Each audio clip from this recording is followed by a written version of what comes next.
Hello members, this is Aman from Upmost Stocks. We hope that you are doing well. तो जिस stock को हम लोग आज डिस्कस करने वाले हैं स्टॉक एनालिसिस में, इसका नाम है Surana telecom and power limited.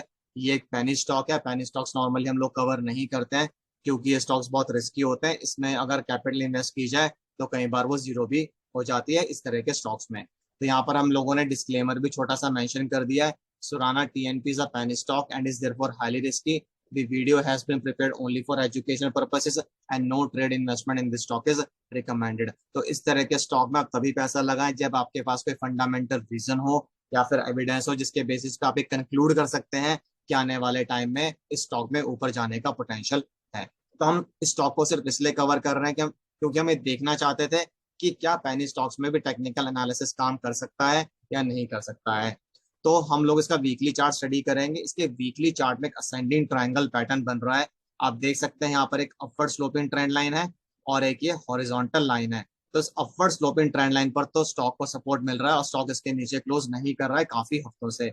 Stock ने इस हॉरिजॉन्टल लाइन के ऊपर एक वीकली क्लोजिंग दे दी है। आज ही इसने उसके ऊपर क्लोज किया है 12.35 की प्राइस पर, जो स्टॉक का हाई था। तो कहीं ना कहीं इसने मार्जिनली इस पैटर्न का ब्रेकआउट दिया है। बट अभी हमें कंफर्मेशन चाहिए होगी आने वाले हफ्ते की क्लोजिंग आए या फिर कम से कम भी 2 दिन की लगातार क्लोजिंग 12.35 की प्राइस के ऊपर हो तो ज्यादा बेटर रहेगा। अदरवाइज 12.20 के ऊपर तो होनी ही होनी चाहिए क्योंकि जो रेजिस्टेंस प्राइस थी वो 12.20 की थी, जिसको तोड़कर इसने आज उसके ऊपर एक मार्जिनल क्लोजिंग दी है। तो इस पैटर्न के बेसिस पे जो मैक्सिमम टारगेट इस स्टॉक में निकल कर आ रहा है दैट इज अराउंड 15.85 रुपीज। ये टारगेट कैसे निकाला गया उसको स्टडी कर लेते हैं। उसके लिए आपको दो वैल्यूज को आइडेंटिफाई करना पड़ेगा। पहली वैल्यू होगी ब्रेकआउट प्राइस और दूसरी वैल्यू होगी width of the ascending triangle.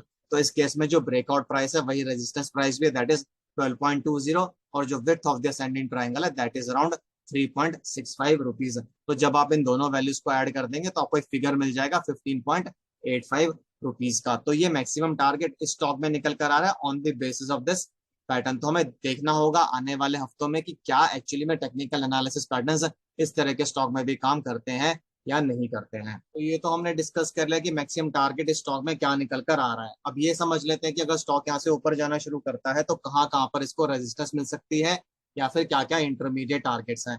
तो इन टोटल 6 टारगेट्स बीच में निकल कर आ रहे हैं। आप इनको रेजिस्टेंस लेवल्स भी बोल सकते हैं। किसी भी लेवल को टच करके स्टॉक वापस नीचे आ सकता है। तो जो पहला इंटरमीडिएट टारगेट या फिर रेजिस्टेंस स्टॉक में निकल कर आ रही है दैट इज अराउंड 12.85 रुपीज। अगर स्टॉक 12.85 के लेवल को तोड़ देता है, उसके ऊपर होल्ड करना शुरू कर देता है, next target would be around 13.45 rupees. अगर स्टॉक 13.45 के लेवल को तोड़ देता है, उसको होल्ड कर लेता है, next target would be around 13.85 to 14 rupees. अगर स्टॉक 14 के लेवल को भी तोड़ देता है, उसके ऊपर सस्टेन करना शुरू कर देता है, next target would be around 14.40 rupees. अगर स्टॉक 14.40 के लेवल को भी तोड़ देता है, उसके ऊपर सस्टेन करना शुरू कर देता है, next target would be around 14.90 rupees. अगर स्टॉक 14.90 के लेवल को भी तोड़ देता है, उसके ऊपर सस्टेन करना शुरू कर देता है, फिर जो नेक्स्ट टारगेट स्टॉक में निकल कर आ रहा है दैट इज अराउंड 15.40 रुपीज। 15.40 के बाद फिर ये वाला टारगेट एक्टिवेट हो जाएगा 15.85 का। तो ये 6 इंटरमीडिएट टारगेट्स हैं। आप इनको रेजिस्टेंस लेवल्स भी बोल सकते हैं। तो पहला है 12.85, दूसरा है 13.45, तीसरा है 13.85 to 14 rupees, fourth one is 14.40, fifth one is 14.90 and sixth one is 15.40 and after that it is 15.85। तो ऊपर की तरफ तो ये लेवल्स निकल कर आ रहे हैं स्टॉक में। अब ये समझ लेते हैं कि अगर स्टॉक यहाँ से नीचे आता है और टेक्निकल एनालिसिस इसमें एक्चुअली काम करता है तो इसके लिए इमीडिएट सपोर्ट लेवल क्या है और मेजर सपोर्ट लेवल क्या है। तो स्टॉक के लिए जो इमीडिएट सपोर्ट लेवल निकल कर आ रहा है वो है 12.20 रुपीज का। अगर स्टॉक इस लेवल को तोड़ के वापस इस ट्रायंगल में घुस जाएगा यानी कि इस रेंज में एंटर कर जाएगा तो फिर जो इसका मेजर सपोर्ट लेवल है वो ये अपवर्ड स्लोपिंग ट्रेंड लाइन ही रहेगी। अगर स्टॉक इस पर्टिकुलर लाइन के नीचे क्लोज करना शुरू कर देगा फिर स्टॉक में और भी फॉल आ सकता है और हमें ये स्टॉक 8.80 के लेवल तक भी नजर आ सकता है आने वाले कुछ हफ्तों में। बट उसके लिए इस नीचे वाली ट्रेंड लाइन का टूटना जरूरी है और स्टॉक को अपने आप को इस पर्टिकुलर लाइन के नीचे लगातार क्लोज कराना होगा। तभी हम कह सकते हैं कि स्टॉक में फर्दर फॉल आ सकता है और उस केस में फिर फॉल जो है वो शार्प भी हो सकता है क्योंकि यहाँ पर हम लोग वीकली चार्ट को एनालाइज कर रहे हैं, डेली चार्ट को एनालाइज नहीं कर रहे हैं। तो अगर आपको स्टॉक से रिलेटेड कुछ भी कंसर्न्स, क्वेरीज या सजेशंस हो तो आप कमेंट बॉक्स में डाल सकते हैं। हम उनका रिप्लाई करने की कोशिश करेंगे जल्दी से जल्दी। और इसी के साथ मैं इस वीडियो को एंड करूंगा। This is Aman signing off. Bye bye, take care.